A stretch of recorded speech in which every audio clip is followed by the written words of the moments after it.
انوار انت نجم ديال فريق الجيش الملكي ومن اللاعبين اللي بسموا على واحد، رغم ان الموسم كان كارثي ديال فريق الجيش الملكي، ولكن بسمتي على اداء جيد خاصه في كاس العرش امام الرجاء وفي مجموعه من المباريات. الان مجموعه ديال الاخبار تروج بانه كاين تمديد عقد ديال انوار، هناك فرق اللي بغات انوار. عطينا الرسمي. بسم الله الرحمن الرحيم. الحمد لله يوسف انوار حد الان مازال مع فريق الجيش الملكي. نعم. وجاو عروض ورفضوا من فريق الجيش الملكي. الحمد لله انا فريق الجيش الملكي كي كيعرف الجمهور المغربي فريق الجيش الملكي فريق كبير، اي لاعب كيتمنى يحمل قميص فريق الجيش الملكي. الحمد لله انا فهاد مازال العقد ديالي مع فريق الجيش الملكي، ولكن ان شاء الله شي عروض وفريق الجيش الملكي يكونوا باغيين يتعاونوا مع الفريق. انا الحمد لله مازال مع فريق الجيش الملكي هذا القسم.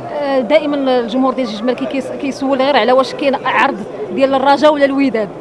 لا فرق انوار واش كيفكر الى طلبته الرجاء ولا الوداد يلعب لهم، وكتعرف انت الحساسيه ديال الجمهور مع هذا الفريقين وانت عزيز على جمهور الجيش الملكي. الحمد لله انا فريق الجيش الملكي وكاين في واحد المرتبه ديالو بوحدو، كي كتشوف فريق الجيش الملكي فريق كبير بحال فريق الرجاء البيضاوي وفريق الوداد البيضاوي. الحمد لله انا فضلت نلعب، جاوني عروض في الاول فريق الرجاء البيضاوي، فضلت العرض ديالي لفريق الجيش الملكي.